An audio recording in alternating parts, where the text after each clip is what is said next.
Hello friends, இந்த வீடியோவில் பசலைக்கீரையை வச்சு ஒரு பருப்பு கடையில் எப்படி பண்ணுறதுன்னு பார்க்கலாம்.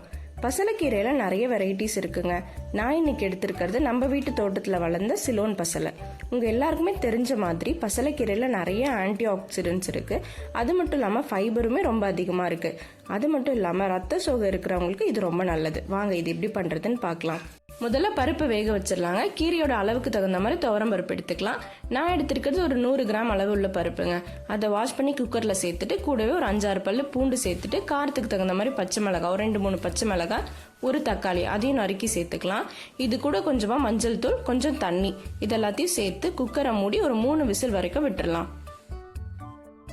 இந்த பருப்பு பார்த்தீங்கன்னா நம்ம கீரை கடையில் சட்டியில் கூட சேர்த்து வேக வைக்கலாங்க. ஆனால் அது கொஞ்சம் டைம் எடுக்கும், அதனால தான் நான் குக்கரில் சேர்த்துருக்கேன்.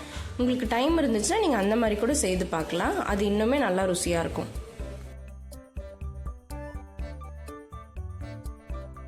பருப்பு நல்லா வெந்துருச்சுங்க.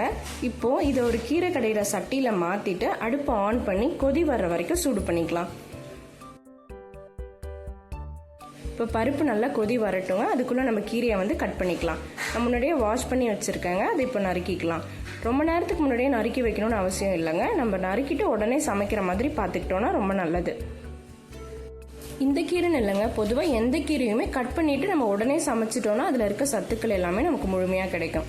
இப்போது பருப்பு நல்லா கொதி வந்துருச்சான்னு பார்த்துட்டு நம்ம கீரையை சேர்த்துக்கலாம். பருப்பு நல்லா கொதிக்க ஆரம்பிச்சிருச்சுங்க. இந்த சமயத்தில் நம்ம கட் பண்ண கீரையை இது கூடவே சேர்த்துடலாம். கீரையை சேர்த்துட்டு ஒரு 2 நிமிஷம் போதுங்க. 2 நிமிஷத்துல நல்லா வெந்துடும். ஒரு 2 நிமிஷம் கீரையை நல்லா திறந்து வச்சு வேக விட்டுருங்க. கீரையை மூடி வச்சிங்கன்னா கருத்துரும், அது அந்த அளவுக்கு நல்லா இருக்காதுங்க. அதே மாதிரி எந்த கீரை சமைச்சாலும் கடைசியாக உப்பு சேர்த்துக்கோங்க. முன்னாடியே சேர்த்துட்டீங்கனாலும் கலர் மாறிடும். 2 நிமிஷம் தாங்க ஆச்சு. நல்லா வெந்துருச்சு பாருங்க. இந்த அளவுக்கு வெந்துச்சுன்னா போதுங்க. கீரை நல்லா வெந்திருக்கு. இப்போ நம்ம இதை கடைஞ்சிடலாம். கீரை கொஞ்சம் சூடாக இருக்கும் போதே கடைஞ்சோன்னா ரொம்ப ஈஸியாக கடைஞ்சிடலாங்க.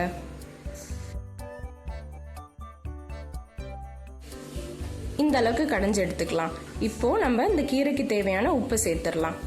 உப்பை சேர்த்துட்டு நல்லா கலந்து விட்ட பிறகு நம்ம கீரையை தாளிச்சிடலாங்க. கொஞ்சமாக எண்ணெய் விட்டு கடுகு, உளுந்து, கொஞ்சம் சீரகம், ஒரு 4-5 காஞ்ச மிளகாய் இதெல்லாத்தையும் சேர்த்து தாளித்து கீரையில் சேர்த்துட்டோன்னா சூப்பரான மசாலா கீரை பருப்பு கடையில் ரெடி ஆகிடுங்க. இது சாதத்து கூட சேர்த்து சாப்பிட்டு பாருங்கள், ரொம்ப நல்லாயிருக்கும். நீங்களும் இதே மாதிரி உங்கள் வீட்டில் செய்து பாருங்கள். உங்கள் வீட்டில் இருக்க எல்லாருக்குமே ரொம்ப பிடிக்கும்.